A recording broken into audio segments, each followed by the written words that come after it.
Hey everyone, it's your boy Johnny B, your car guy at Barrel Subaru. Hey, today we just got in a Subaru Forester in the Sophia Bronze. And I wanted to give you a quick glimpse at this thing. It's a limited edition with an option 32 package. I just wanted to give you a quick little glimpse of this thing because it's a pretty nice looking vehicle. So check it out. Let's give you a little walk around. The engine, the powerhouse if you will, pretty standard for this size vehicle. White hot SUV 5-seater segment is a 2.5 liter 4-cylinder engine with 182 horsepower. You can see those chrome plating up there up by the fog lights. Beautifully designed front end grille, right? Aggressive looking. I love the way the headlights look there, aggressively appointed. You got some integrated turn signals there, just give you an extra piece of security safety I should say, as you're making your turns. You got your normal front and rear turn signals, but you got one extra just to make sure that people know where you're coming from. We got our dealer plate on there. Don't try to use that, folks. This is a power rear gate. Will operate off of the fob and off of those buttons, and there's a switch up by the steering wheel. This particular model will come with a cargo tray liner. The spring mats are in there. We always put the winterized mats all throughout, and then you got a cargo cover just so you can keep everything that you have in the back all covered up. Now you'll notice that there are two buttons up here. This will close the rear hatch, but this will close the rear hatch and lock all the doors. So if you're the guy getting out of the car at the lake and you're in charge of the cooler with all the adult beverages in, you don't have to worry about pulling the keys out and locking the car after you've got the cooler in your hands. You just hit that button. Once it closes, it will automatically lock all the doors. It's also got the symmetrical all-wheel drive. I tell people that it is one of the best all-wheel drive systems on the market. A lot of other cars, like the Nissan Rogue, the Toyota RAV4, the Honda CR-V, Mazda CX-5, their all-wheel drive systems are part-time systems. Listen, any all-wheel drive is better than no all-wheel drive. However, the all-wheel drive that's on the Subaru is a full-time system. It's a symmetrical all-wheel drive, and what that means is the sensors in the wheels, as they are picking up traction of each particular wheel, whichever of the wheels have the most traction get the most power. They are going all the time, so there's no split-second delay, which is what you have in a part-time system, if there's wheel slippage before it flips into all-wheel drive.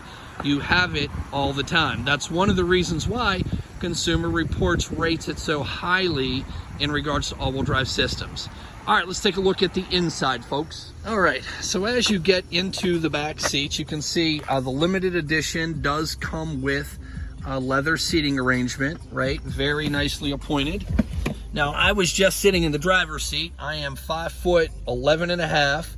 I say that because I'm not 6 feet.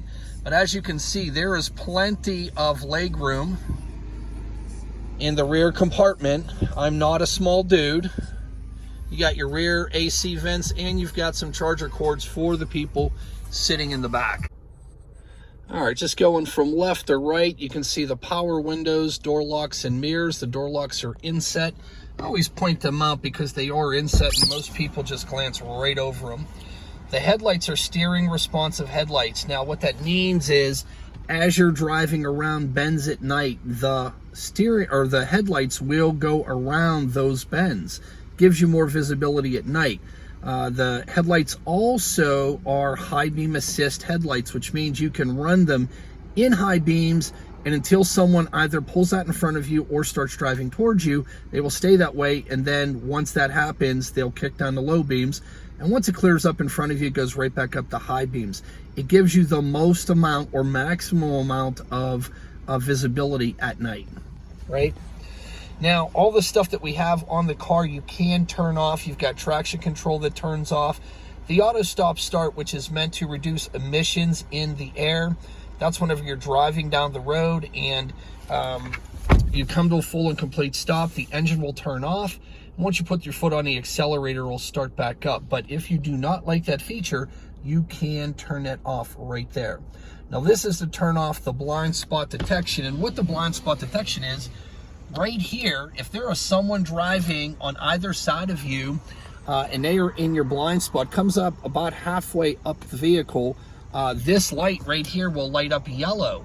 If you put your turn signal on while that's lit up yellow, it will flash at you and beep at you. Now listen, it also has a feature called rear cross track, a rear cross traffic alert. And what that is if someone is driving behind you, let's say you're at the mall and you're backing up and you can't see either way, if there's somebody walking either way, it sets it off. If somebody's driving either way, it sets it off, just to let you know to be wary on either the left or the right side. Pretty neat system.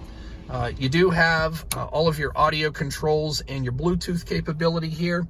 And then this little button right here will control everything there in the middle. So you have a full capability of switching that, that screen there in the middle, right? 350 miles to an empty tank of gas. Now, this info button does the same thing up here.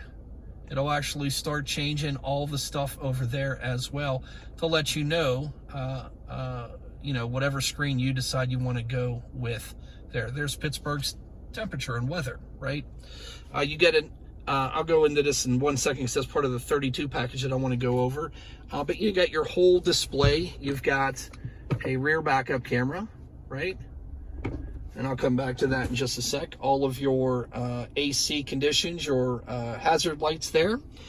You've got an electronic parking brake and automatic vehicle hold.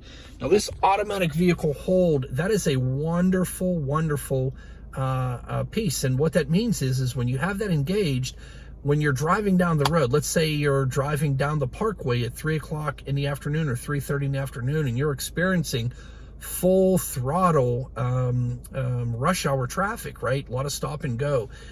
You can put your foot on the brake. The automatic vehicle hold will keep those brakes applied, and you can take your foot off of the brake and it'll stay in a brake position until you hit the accelerator, and it'll take it right out of that. It really helps reduce driver fatigue. This is our X mode for the all-wheel drive. Again, it is a full-time all-wheel drive system, but it has different gearing ratios for snow and dirt and deep snow and mud. So it just gives you some different varieties for the all-wheel drive system, helps you out of precarious situations. Your heated seats are right there, and just take a quick scan across, right? It is a beautifully appointed vehicle. Now, that 32 package that I was talking about before, that is 4 different things. The first one is this 8-inch screen here with navigation. Now, a lot of people use the Apple CarPlay and maybe Waze or Google Maps, but it does have navigation as a part of this particular package. Again, the screen's an 8-inch touch screen as well. Along with that comes the heated steering wheel and the upgraded Harman Kardon stereo system, right? Upgraded speakers, and that is a fabulous, fabulous speaker set. Now, this also does have the EyeSight driver assist. That's a combination of a couple of different safety features. You'll see a camera there and a camera there. It will cover your lane departure warning, which you can turn off if you wanted to, your forward emergency braking if you wanted to as well. Starlink, which is Subaru's intranet, if you will, does have emergency contact here and roadside assistance. So if you get into an accident, you can get an ambulance. If you break down on the side of the road, you can get a tow, right? But this EyeSight driver assist, in addition to the forward emergency braking and the lane departure stuff, it also takes care of this guy right here, which is your intelligent cruise control and your lane centering ability as well. So if I turn this on, so you can see how it just lit up right there, and over on this screen you'll see the car. Now this one here will show when you get within so many feet of another car will appear and it'll beep at you, just as another reminder that, hey, there's somebody in front of you. But you can see the 4 bars there. I just clicked it down 1 there, and it went to 3 bars, 2 bars, 1 bar. Again, this is the distance between you and the car in front of you. Now, and this is lane centering, so once that's on, these guys, once they pick up the lane markers on the road, will keep you centered in your lane. Now, I will tell you that this system is not a self-driving system. What it's meant for is highway driving, keeping you paced behind a car that zips in front of you.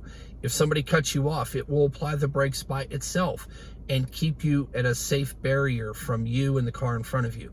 And the lane centering will do just that. As you're driving down the road, it will keep you centered between those 2 lanes.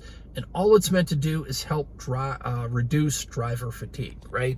Now, that is a pretty neat setup and pretty important setup. Now, the last one I'm going to show you or go over with you here is, this is the engine, how it gears. So the CVT transmission has unlimited gearing ratios. It really adjusts to how you're driving the vehicle, whether it's passively or aggressively. There's no set gearing ratios that goes up to so much speed and shifts from first gear to second gear. It's just linear in motion, just goes straight up. Now, if you see this little bell curve right there, that's how the RPMs or how the power is distributed, evenly like that. But if I hit the sport mode, you can see there's a bump of power right up here. And all that's really meant for is, let's say you're merging onto the parkway or merging onto the turnpike or something like that, where you just need this extra boost of power. So it's the same amount of power. You don't get any more or any less. It's 182 horsepower, but you get a little bit more up front. So you get that extra boost up front. Plus the steering wheel gets a little bit more steering responsive. And as you can see here, there is a huge panoramic moonroof here. Extends into the second seating compartment. It really does offer a lot of light in terms of transparency into the driver compartment. You can see it opens up all the way up, where some of the dual panoramic moonroofs will stop halfway. Still will have glass there, but it will stop halfway. This one opens all the way up. Really nice, isn't it? And how many times have I said really nice yet, right? All right, folks, that's about it for me on this Subaru Forester. If you have any questions whatsoever, drop them into the comments section down below. I'll answer whatever you've got. Outside of that, you can reach me directly at my cell phone, 412-715-6755. I'd love to help you out if you're in the market for such a vehicle. If you're not, man, I would love it if you just shared this video with somebody else. If you know somebody that's in a market, please share it with them. That's what I'm here for. I'm here to help people out with their vehicle needs. Hit that like button. Hit that share button. Comment if you've got something to say about this vehicle. It's a beautiful vehicle. I'd love to hear your thoughts. All right, outside of that, folks, it's a rainy day here in Pittsburgh, although it's let up just a moment. Have a great rest of the day. I'll talk to you soon. See ya.